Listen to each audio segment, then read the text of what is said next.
Un objet est tombé du ciel et s'est écrasé au sol.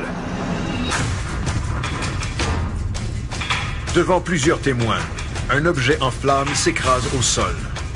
C'était rond et des flammes sortaient à l'avant. Et un deuxième impact survient à 3200 km de là. Personne ne devait les suivre. La technologie dévoile de nouvelles pistes sur l'un des sites. Ce n'est définitivement pas naturel. Et les témoins parlent d'hommes en noir sur un autre. Il faisait partie d'un organisme inconnu. Qui ou qu'est-ce qui s'écrase dans ces régions? Était-elle contrôlée de manière intelligente? Assurément. Que sait le gouvernement sur ces incidents? Je ne vois pas comment les militaires pourraient cacher ça. Voici l'enquête numéro 65303. Écrasement d'OVNI. Whatever it was, they wanted it back.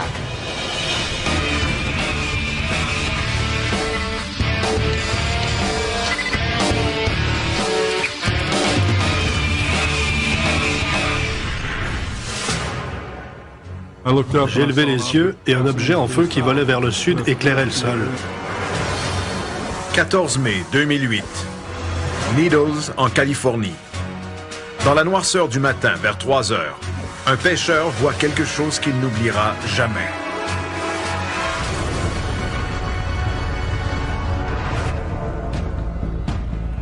Une boule de feu bleu éclaire le fleuve Colorado. Et quelques secondes plus tard, elle s'écrase dans le désert. Certains croient d'abord qu'il s'agit d'une météorite, mais ils ne peuvent pas expliquer la couleur étrange. Et ce n'est pas tout. En quelques minutes, 5 hélicoptères anonymes arrivent sur les lieux. Des hélicoptères à double rotor de type militaire, dont l'un est muni d'une immense grue aérienne. Peu après, des témoins ont vu les appareils quitter les lieux en héliportant quelque chose. Selon les témoins oculaires, l'objet mesure environ 10 mètres de long et est aussi massif qu'un camion-citerne. Plus impressionnant encore, l'objet bleu brûle toujours.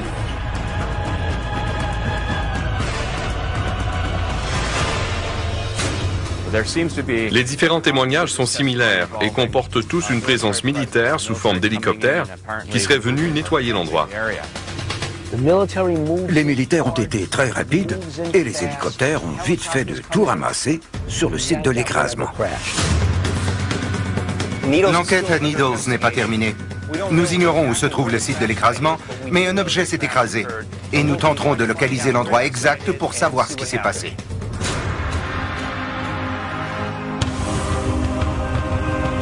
L'enquête débute à Needles, avec la recherche de nouveaux indices. Des gens sont persuadés que le désert cache encore des preuves de l'écrasement mystérieux. Ted Ackworth tentera de trouver l'endroit précis où l'objet s'est écrasé. Si un objet volant s'est écrasé ici, c'est certain qu'il existe encore des preuves solides, physiques et scientifiques. Pat Oskert longera le fleuve à la recherche de marques au sol. En tant qu'enquêteur, c'est une belle occasion pour moi d'aller sur le terrain pour trouver des réponses. Bill Burns rencontrera des témoins oculaires qui ont assisté à l'incident en direct. Je veux savoir pourquoi les militaires continuent à nier qu'ils sont venus ici.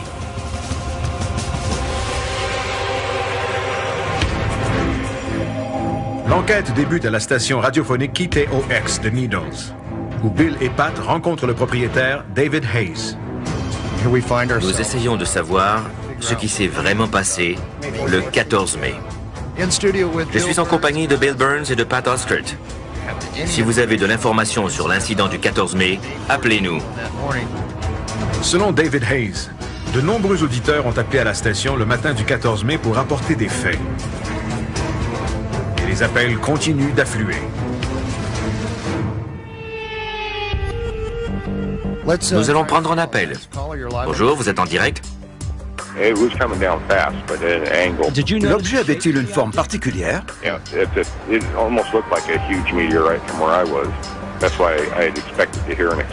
D'accord. Plusieurs ont d'abord cru voir une météorite, mais ils ont changé d'avis en voyant la suite des événements. Je crois que cet objet sorti du ciel a été saisi ensuite, mais je n'ai aucune idée de ce que c'était, puisqu'ils l'ont ramassé tellement vite. Vite à quel point?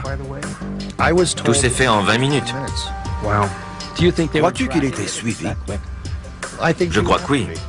Autrement, comment aurait-il pu effacer toute trace aussi vite? Il savait que l'objet était là.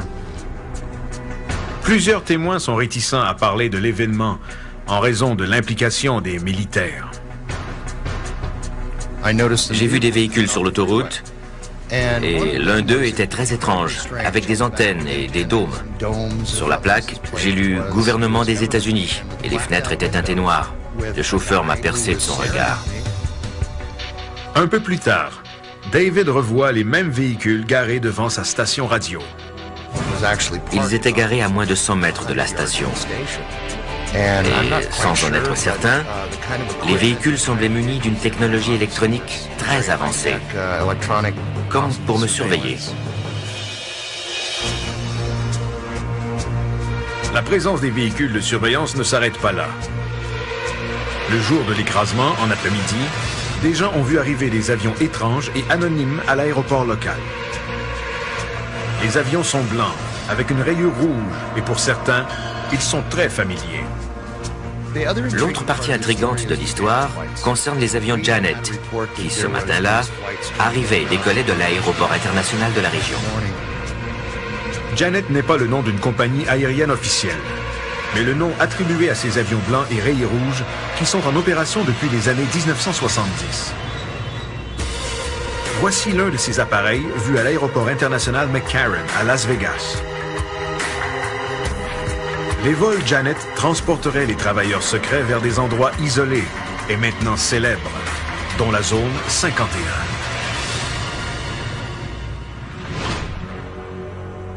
Pourquoi les gens les voient-ils à Needles le lendemain de l'écrasement?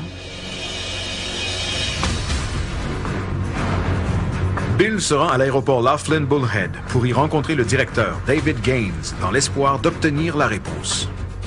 Les avions gouvernementaux viennent-ils ici? Oui, surtout leurs avions militaires. Avez-vous déjà vu un avion de la flotte appelé Janet? Non. Avez-vous déjà vu ici un avion blanc avec une rayure rouge sur le côté et des hublots teintés noirs transportant des passagers secrets? Non. Vous n'avez jamais entendu parler de cet incident et vous n'en savez rien? Je n'y accorde aucune crédibilité parce que ça ne s'est pas passé ici. Si vous l'aviez vu, mais que vous aviez reçu l'ordre de ne rien divulguer, que me diriez-vous en ce moment? Je vous dirais qu'aucun avion blanc n'est venu ici et que personne n'est au courant de quoi que ce soit.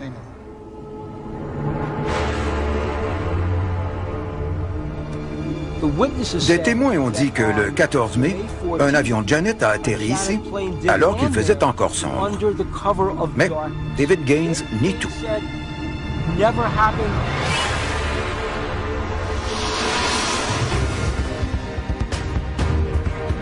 Puisque les témoins refusent d'en dire davantage sur les événements du 14 mai, l'équipe décide de chercher des preuves dans le désert. Pat prépare une expédition le long du fleuve Colorado. Son objectif consiste à trouver l'endroit exact de l'écrasement.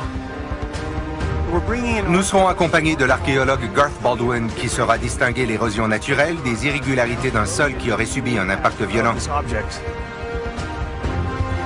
La mission ne sera pas facile. La végétation est très dense. Nous allons marcher dans le désert pour tenter de trouver des indices d'incendie et d'un impact. Si la nature a subi de tels chocs, les preuves devraient être apparentes. Fouiller le désert sera une tâche ardue. Mais de nouveaux développements pourraient aider l'équipe. Un témoin qui a entendu l'émission à la radio a décidé de parler. Il a une idée de l'endroit où s'est produit l'écrasement. Il s'appelle Frank Costigan. Un peu après 3 heures cette nuit-là, je suis sorti pour chercher mon chat et tout à coup, le sol a été éclairé. Pas au point de ressembler au lever du soleil, mais assez pour capter mon attention. Frank a beaucoup d'expérience en surveillance de vol d'avion. Avant de s'installer à Needles, Il était chef de police à l'aéroport international de Los Angeles. L'objet avait quelle forme? Il était rond et des flammes sortaient à l'avant, des flammes turquoises. Il était environ 5 à 6 fois plus long que large et je suis persuadé d'avoir entendu un boom supersonique quand il a ralenti jusqu'à la vitesse du son. S'est-il écrasé? Je ne sais pas.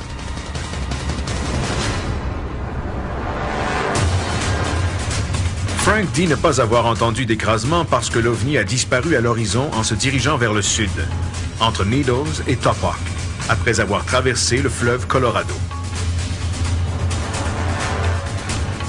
Ce qu'il a vu lui est suffisant pour affirmer que cet objet n'avait rien d'ordinaire. Vous avez travaillé à LAX, n'est-ce pas? Oui, j'étais chef de police et surveillant général des opérations de l'aéroport. Durant votre carrière, avez-vous déjà vu voler un tel objet? Ce n'était pas un avion commercial, ni privé, ni militaire. Ça me semblait un vol contrôlé qui serait devenu incontrôlable. C'est mon opinion.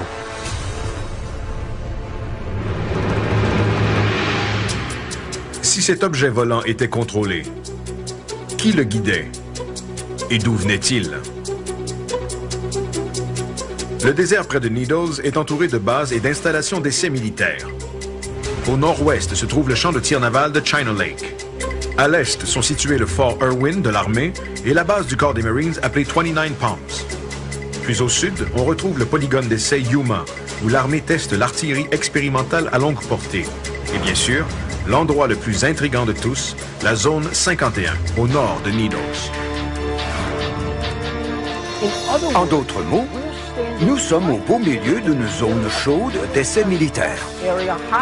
Ici, l'armée teste et fait voler des appareils auxquels le commun des mortels n'ose même pas rêver.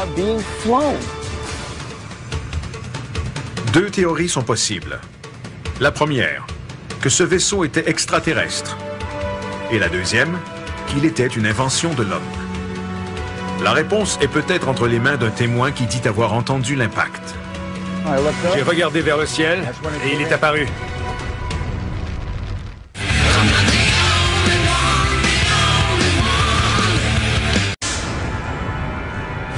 Il aperçut un nuage et un autre objet le suivait derrière. Tôt un matin de mai 2008, quelque chose s'est écrasé dans le désert près de Needles, en Californie. De nombreux témoins ont vu l'objet bleu être transporté par les hélicoptères de l'armée. L'histoire cache encore quelque chose qui pourrait être la clé du mystère.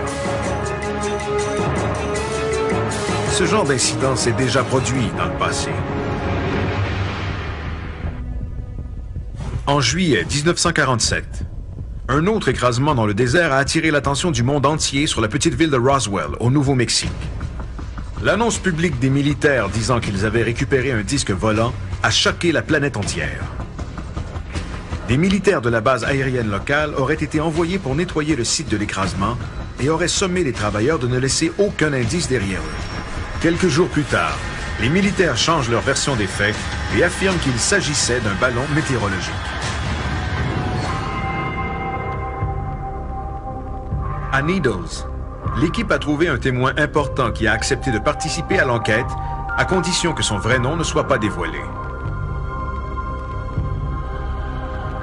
Le témoin, qui s'appellera simplement Bob, rencontre l'équipe sur le fleuve Colorado, près de l'endroit où il a vu l'objet le 14 mai.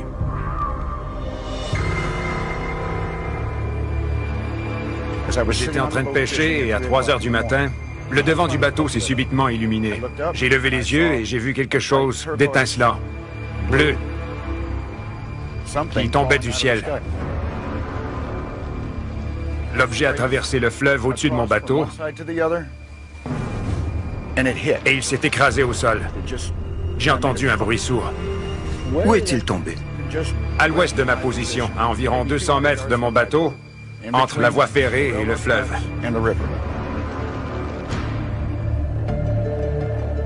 Bob explique qu'une quinzaine de minutes plus tard, des hélicoptères militaires sont arrivés. Un hélicoptère est apparu, puis un deuxième et un troisième. Le plus gros est arrivé peu de temps après. Il a volé au-dessus de mon bateau, s'est rendu au site de l'écrasement, il est descendu et quelques instants plus tard, il est reparti. Bob a non seulement vu les hélicoptères arriver, il a également été témoin de leur départ avec le présumé OVNI accroché au gros hélicoptère. Avez-vous vu l'objet être héliporté? Oui, monsieur. Et c'est à ce moment que j'ai vu la forme de l'objet, parce qu'il était éclairé par les autres hélicoptères. Et il était encore extrêmement chaud.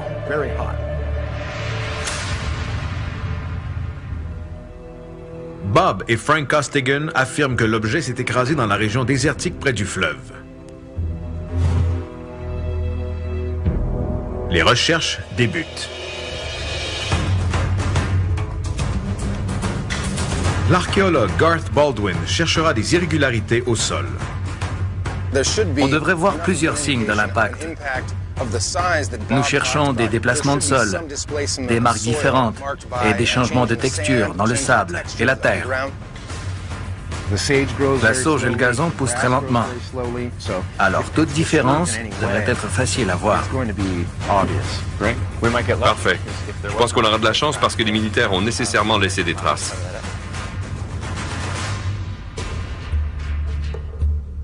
Trouver le site de l'écrasement sera éprouvant en raison des épais buissons de sauge qui couvrent le sol et qui peuvent facilement dissimuler l'endroit de l'impact.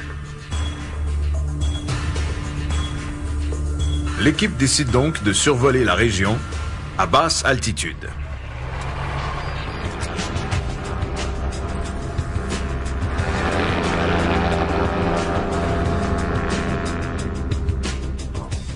L'ultra-léger est muni d'une caméra à haute définition. Simultanément, Pat et Garth patrouillent le long de la berge du fleuve dans l'espoir d'apercevoir des indices. Ted et Bill, eux, refont le parcours de Bob en bateau. Quand nous serons prêts, on demandera à l'ultra-léger de survoler l'endroit, car du haut des airs, il est possible d'apercevoir des marques qu'on ne pourrait pas voir autrement. On arrive bientôt.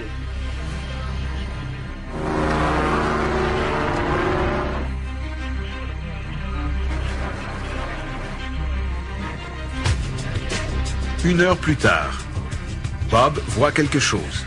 Vous voyez le buisson qui touche l'eau? Ouais. C'est là. On doit s'en approcher.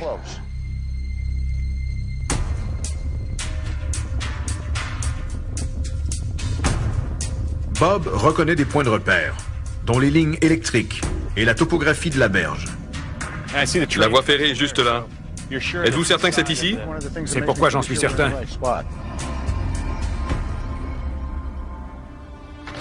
L'ultra-léger est appelé pour du soutien aérien.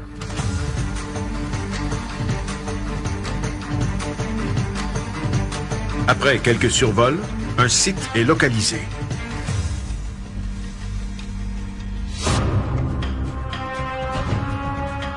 Notre pilote Glenn a cru voir un endroit brûlé au sud. Cela concorderait avec ce que vous avez vu, Bob. Effectivement, de notre position, ça s'est passé au sud. Les traces de brûlure résultent possiblement de l'écrasement de l'objet. Je propose d'effectuer des transects en S. Nous marcherons en formant des S, en équipe de 2, séparés de 20 ou 30 mètres de distance, pour couvrir une grande superficie rapidement. Partez d'ici, on partira de là et on se rejoindra. Allons-y avant que le soleil se couche.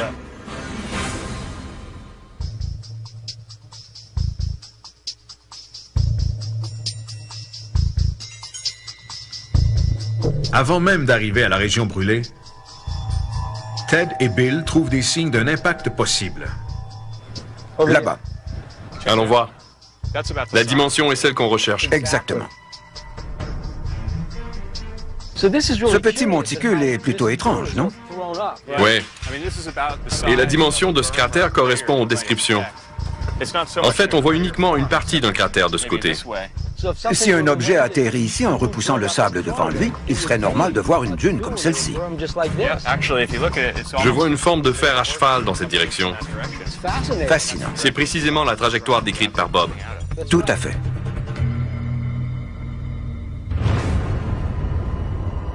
Ted demande à Garth de se joindre à eux.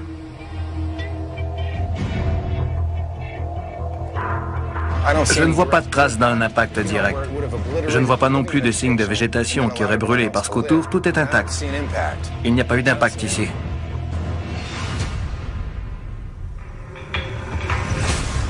Le site de l'impact est un peu plus reculé dans les terres. Quelques heures plus tard, l'équipe l'aperçoit. Tout a brûlé ici. Tout ce qu'on voit a brûlé. Bob a dit que l'objet soulevé par l'hélicoptère était encore en flammes. Mais il n'a pas parlé d'une explosion. C'est vrai. C'est un peu contradictoire. Garth explique pourquoi il a des doutes. Ces parcelles de terrain brûlées sont probablement le résultat de feux de broussailles. Plusieurs buissons ont brûlé ici et là, mais ça me semble naturel. Il y a de la végétation bien vivante tout autour, et de la vieille végétation très sèche, qui aurait pris feu s'il s'agissait de l'endroit de l'impact.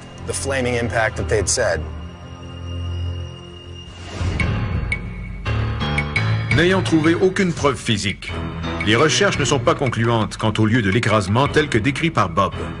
Mais avec autant de terrain à couvrir, il est peut-être caché quelque part.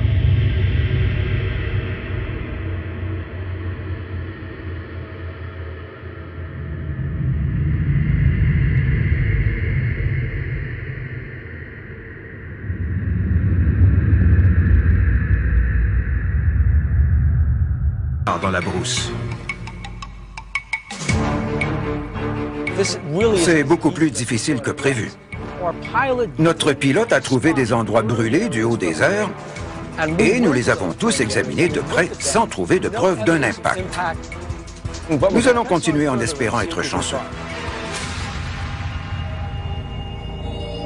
Pendant les recherches au sol, un nouvel indice fait surface. George Knapp, journaliste enquêteur pour KLAS Television à Las Vegas, cherche également des réponses sur le présumé écrasement d'OVNI à Needles. Durant ses recherches, il a rencontré des représentants du gouvernement qui seraient des hommes en noir. Des agents qui auraient tenté d'intimider les témoins qui ont vu les OVNI afin de garder ces incidents secrets. George Knapp a vu ces gens, il sait qui ils sont, il connaît leurs intentions et leurs activités.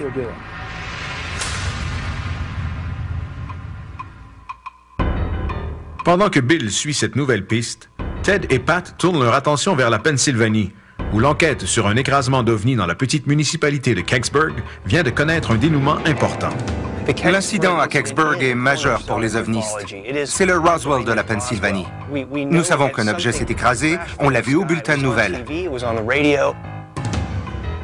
Nos nombreux instruments nous aideront premièrement à trouver le lieu de l'impact avec précision et ensuite à identifier ce qui se trouve sous le sol.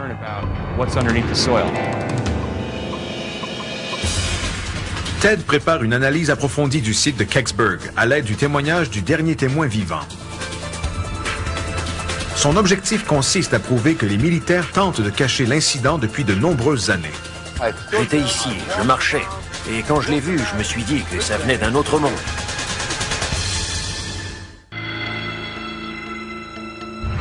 À Needles, en Californie, un objet éclatant qui semblait hors de contrôle s'est écrasé dans le désert.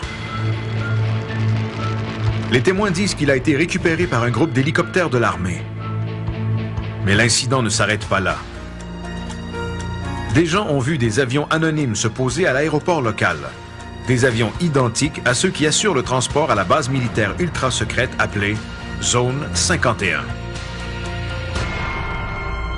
Ce genre d'incident est arrivé auparavant, et pas seulement à Roswell. Il y a 40 ans, un objet s'est écrasé dans la petite ville paisible de Kecksburg, en Pennsylvanie. L'objet en question n'était pas hors de contrôle. Et selon les témoins, quelqu'un devait être à ses commandes. Le 9 décembre 1965, vers 16h45, un objet qui ressemble à une boule de feu se déplace dans le ciel. Mais plusieurs sont persuadés qu'il ne s'agit pas d'une météorite, parce que l'objet se déplace trop lentement. Peu importe ce qu'il est devenu incontrôlable et s'est écrasé. Par la suite, le fil des événements est presque identique à l'incident récent à Needles. Est-ce une coïncidence? Ou y a-t-il un lien entre ces deux écrasements qui sont survenus à 43 ans d'intervalle? Le 9 décembre 1965, vers 16h45, un objet qui ressemble à une boule de feu se déplace dans le ciel. Mais plusieurs sont persuadés qu'il ne s'agit pas d'une météorite, parce que l'objet se déplace trop lentement. Peu importe ce qu'il est, il est devenu incontrôlable et s'est écrasé. Par la suite, le fil des événements est presque identique à l'incident récent à Needles. Est-ce une coïncidence? Ou y a-t-il un lien entre ces deux écrasements qui sont survenus à 43 ans d'intervalle? Bill Burns rencontre Stan Gordon, l'enquêteur principal du dossier Kecksburg. Il travaille sur cette affaire depuis plus de 2 décennies. Les témoins m'ont tous dit que l'objet a tourné pour se diriger vers Kecksburg. Il est descendu de la même manière qu'un atterrissage contrôlé. Et quelques instants plus tard, les gens ont vu s'élever dans la forêt une colonne de fumée bleue qui s'est dissipée très rapidement. Selon ses recherches, des centaines, voire des milliers de personnes dans les États du Michigan, de l'Ohio et jusqu'en Ontario au Canada ont vu l'objet pendant sa trajectoire qui s'est terminée au site de l'écrasement à Kecksburg. Les services de police et les stations télé et radio étaient inondés d'appels.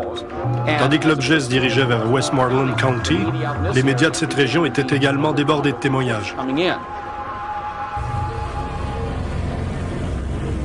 Les témoins valident les dires de Stan Gordon. Suite à l'incident, leur petite ville a été assaillie. Tous les témoins ont affirmé n'avoir jamais vu ce qu'ils ont vu cette nuit-là. Pat rencontre l'un des témoins, Bill Bulebush, qui a vu l'objet voler et s'écraser à Westmoreland County. Bill, que s'est-il passé? J'ai entendu un drôle de bruit et j'ai vu une boule de feu rouge venir dans ma direction. Je suis resté là à la regarder et elle a survolé la montagne, a tourné lentement et elle est ensuite revenue par ici. C'est à ce moment-là qu'elle a commencé à descendre. On aurait dit qu'elle cherchait un endroit où se poser. Était-elle contrôlée de manière intelligente? Assurément. Bill Bulebush est ensuite monté dans sa voiture pour aller voir ce qu'il croyait être un écrasement. J'ai pris ma lampe de poche, j'ai marché dans la forêt et je l'ai vu. Je me suis dit que personne n'en sortirait. L'objet n'avait ni hublot, ni rivet, rien du tout. Vous l'avez vu de près? À moins de 3 mètres. Est-ce qu'il fumait? Oui, et ça sentait le soufre. Comme des œufs pourris. Bill Bulebush nous a grandement aidé à éliminer les explications plus prosaïques, telles que l'écrasement d'une météorite, d'un avion ou d'une capsule. Il a vu la boule de feu tourner et il affirme hors de tout doute qu'elle était contrôlée de manière intelligente.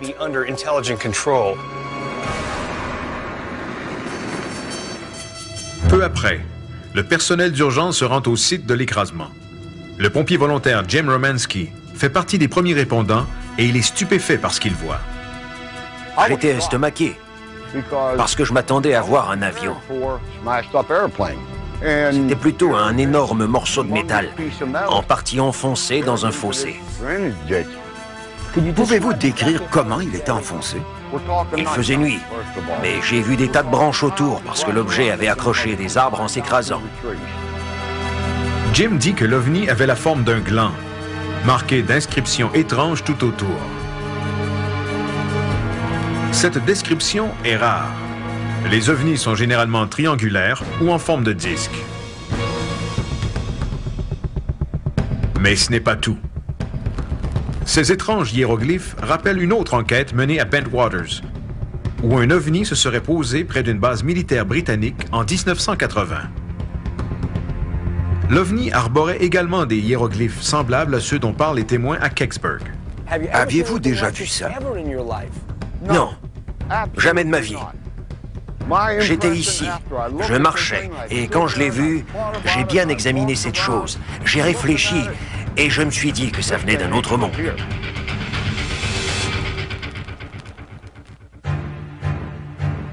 43 ans plus tard, un événement semblable se produit à Needles. Au cours des heures qui ont suivi l'écrasement, des douzaines de militaires de l'armée terrestre et de l'air sont arrivés sur les lieux. Ils ont sécurisé l'endroit et ont interdit au public d'y accéder. À l'intérieur du périmètre de sécurité, ils ont effectué des recherches intensives.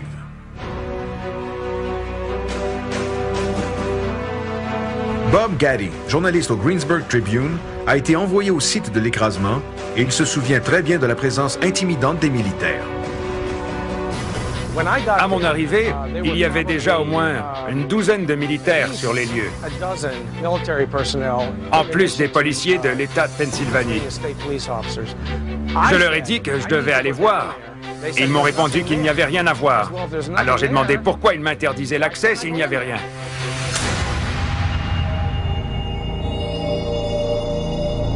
Bob Gaddy dit à Pat que les militaires et non les policiers étaient clairement en charge des opérations. Dans une situation à l'apparence civile, je n'ai jamais vu de militaires prendre le contrôle du site d'un accident.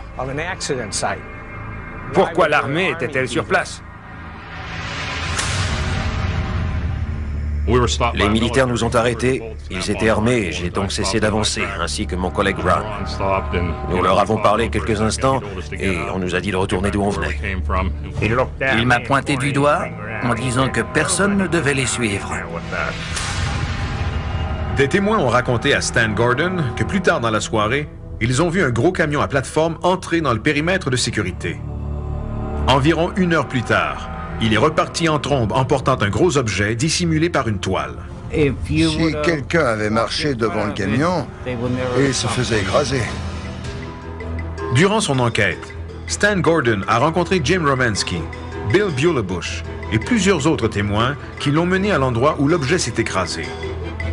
Ces témoins, rencontrés individuellement, lui ont tous indiqué le même endroit.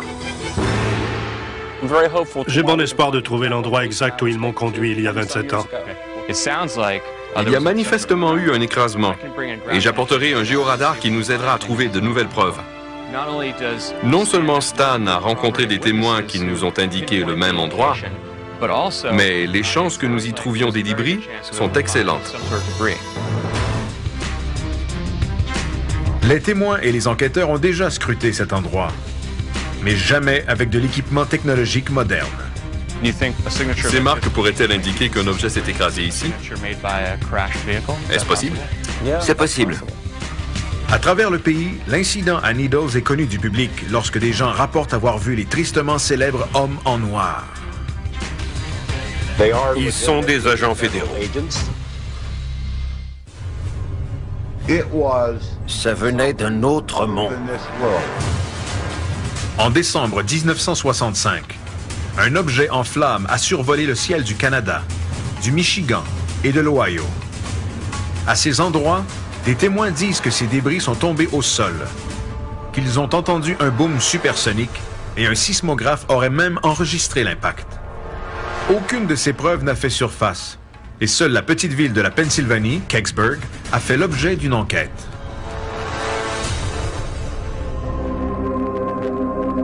Plusieurs témoins ont rapporté que c'est dans ce ravin que s'est écrasé l'objet en forme de gland, marqué de hiéroglyphes. Cet endroit est maintenant devenu le point central de l'enquête. L'équipe est accompagnée du chercheur Stan Gordon, du géologue Steve Kite et du spécialiste en électromagnétisme Pete Hutchinson. Gordon compare l'endroit à une photographie qu'il a prise en 1985 et croit se trouver à l'emplacement où l'OVNI s'est écrasé. Cet endroit correspond-il à la photo? Ted, ça ne pourrait pas correspondre davantage. Je pense qu'elle a été prise environ 2 ou 3 mètres derrière nous, dans cette direction. Je vois 1 ou 2 poteaux de clôture. Voici du barbelé et un poteau. Il y a un autre poteau là-bas.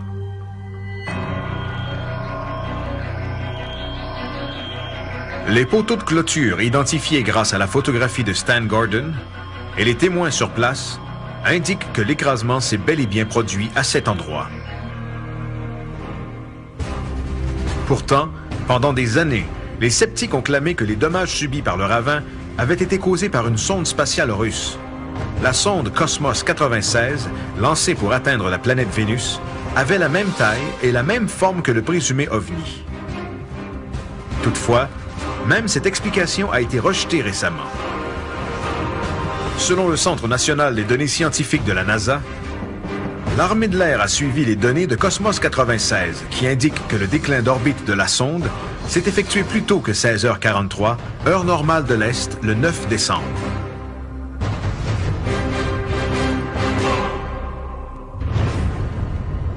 L'intérêt de la NASA envers cet écrasement remonte à plus loin dans le temps. À cet endroit précis, en 1965, des témoins ont vu des représentants de la NASA collaborer avec les militaires. J'ai vu des hommes de la NASA en uniforme et certains portaient des combinaisons blanches.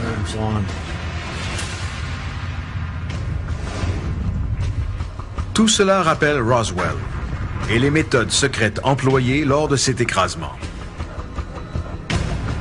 Un gros camion avait rapporté quelque chose caché sous une toile durant la nuit. Est-ce possible qu'ils aient laissé des traces que l'équipe pourra trouver après toutes ces années?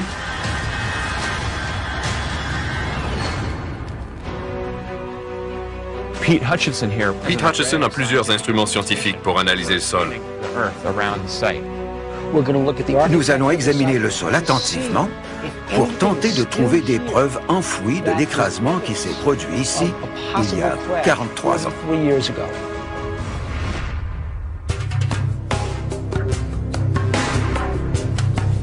Pete Hutchison et son adjoint Brian commencent le balayage électromagnétique du sol. L'instrument envoie de l'énergie électromagnétique dans le sol et l'humidité transporte les ondes qui sont sensibles aux métaux. Nous trouverons les métaux et toute conductivité anormale du sol? Oui.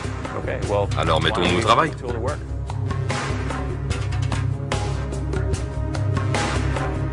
Durant leur recherche, le balayeur identifie la conductivité métallique, sans toutefois donner d'informations sur la taille et la forme du métal, opération qui exige d'autres appareils. De nombreuses anomalies apparaissent sur la carte en 2 dimensions. Le rouge indique un niveau plus élevé, mais de quel ordre? Manifestement, il y a du métal enfoui à cet endroit. Est-ce un élément qui découle de la nature? En noir, on voit ce qui est naturel et ça exclut la partie en rouge. Ces marques pourraient-elles indiquer qu'un objet s'est écrasé ici? C'est possible? C'est possible.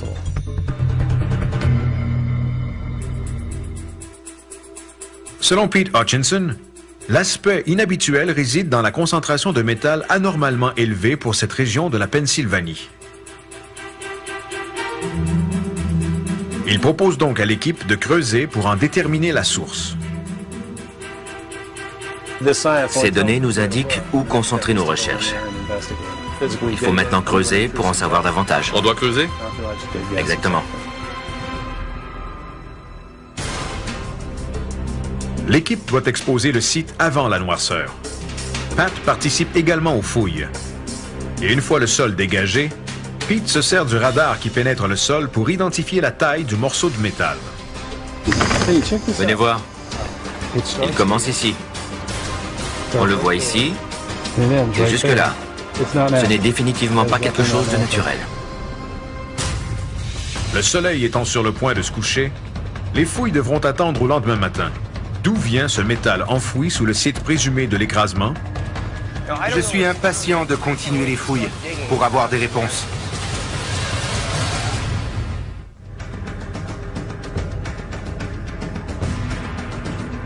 Dans le cadre de l'enquête sur l'OVNI qui se serait écrasé à Kecksburg, un radar pénétrant le sol a révélé une source métallique anormale à l'endroit exact où des témoins croient qu'un OVNI s'est écrasé en 1965.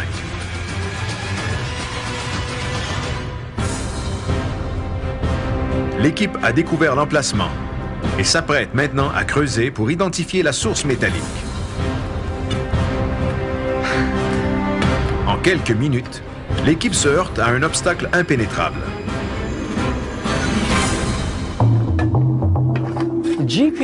Le radar nous a indiqué une conductivité métallique et nous sommes confrontés à un lit rocheux. L'objet peut être dissimulé sous la pierre, mais cette possibilité est très peu probable. Le radar a peut-être capté des résidus métalliques de l'objet sur la pierre.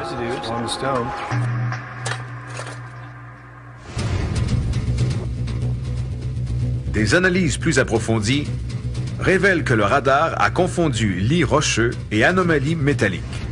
Selon Pete Hutchinson, la pierre est probablement très ferreuse. Les pierres peuvent être hautement ferreuses et ça a faussé les données du radar. Ce n'est donc pas relié à l'écrasement.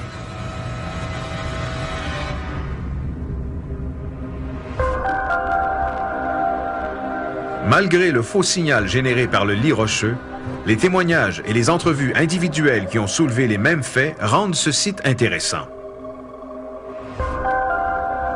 Tout le monde s'entend. Un objet s'est écrasé ici selon tous les témoins et la présence des militaires qui en ont pris possession. On n'a rien trouvé aujourd'hui, mais un objet s'est tout de même écrasé ici à Kecksburg.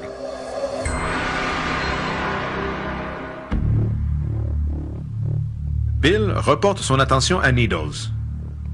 George Knapp, journaliste enquêteur pour KLAS Television à Las Vegas, a une piste étonnante sur les hélicoptères qui auraient été vus après l'écrasement. Je travaillais sur un article sur les hélicoptères noirs avant de commencer à m'intéresser à l'incident de Needles. Nous savions déjà d'où ils provenaient, c'est-à-dire de Fort Campbell au Kentucky. Ils sont surnommés les Night Stalkers. Task Force 160. Les Night Stalkers, ou Task Force 160, est un régiment aérien spécial dont tous les membres doivent avoir une cote de sécurité de niveau secret. George Knapp a effectué des recherches sur un groupe d'hélicoptères noirs qui serait intervenu lors de l'écrasement à Needles et il a découvert qu'il s'agissait des Night Stalkers, le même groupe qui a transporté un objet en flammes après l'incident Cash Landrum au Texas en 1980. L'incident Cash Landrum, à l'instar de celui de Needles, impliquait des hélicoptères militaires qui ont poursuivi un objet lumineux pour ensuite disparaître à l'horizon. Cet incident a causé des maladies radioactives très étranges à 3 témoins oculaires. George Knapp va encore un peu plus loin et découvre que le personnel militaire travaillait sur des projets top secrets et sans nom à Needles. S'agit-il des hommes en noir mentionnés par plusieurs témoins oculaires? Ces hommes sont partis de Needles pour retourner à Las Vegas. Et à bord de leur véhicule, ils se sont arrêtés près de nous, ont laissé leur véhicule en marche et sont venus nous parler. Ils nous ont dit être des agents fédéraux sans jamais nous mentionner de quel organisme ils faisaient partie. Et ils nous ont dit qu'ils transportaient des armes nucléaires. La présence de ces agents à Needles demeure toutefois un mystère. Ce groupe est entraîné et dangereux. On parle de commandos qui transportent toutes sortes d'armes. N'étant pas des gens très commodes, je pense qu'ils ne seront pas heureux de toute cette attention qu'on leur porte. Malgré leur présence, George ne croit pas que ces agents étaient des hommes en noir, ni qu'ils avaient un rapport avec l'écrasement à Needles. Pourtant, à Needles et à Kecksburg, des témoins oculaires ont vu de gros objets être héliportés par de gros appareils militaires. Si cette agence mystérieuse n'était pas en charge, qui l'était? Nous avons un tas de récits de gens qui ont vu des hommes d'une agence fédérale étrange dans des VUS noirs à Needles le lendemain de l'écrasement d'un présumé ovni. Ces récits sont véridiques. Peu importe ce qui s'est passé, des avions de la zone 51 ont été vus à proximité. Les hélicoptères qui ont apporté l'objet étaient peut-être impliqués dans un autre incident où des gens ont été exposés à des radiations. On sait maintenant avec certitude que des agents fédéraux se trouvaient dans la région de Needles et qu'ils possédaient des armes nucléaires. Cet objet qui s'est écrasé aurait-il un lien avec un appareil qui transportait une technologie nucléaire? Émettait-il des radiations et était-il secret au point d'être basé à la zone 51? Ce qui nous manque, ce sont des preuves irréfutables qu'un écrasement s'est produit. Nous savons que les militaires cachent de l'information. Ils arrivent sur les lieux, transmettent de la fausse information, et ensuite ils nient tout ce qui s'est passé. Les sites d'écrasement étant nettoyés au point de ne laisser aucune trace, sous-entendent-ils que ces incidents menacent la sécurité nationale?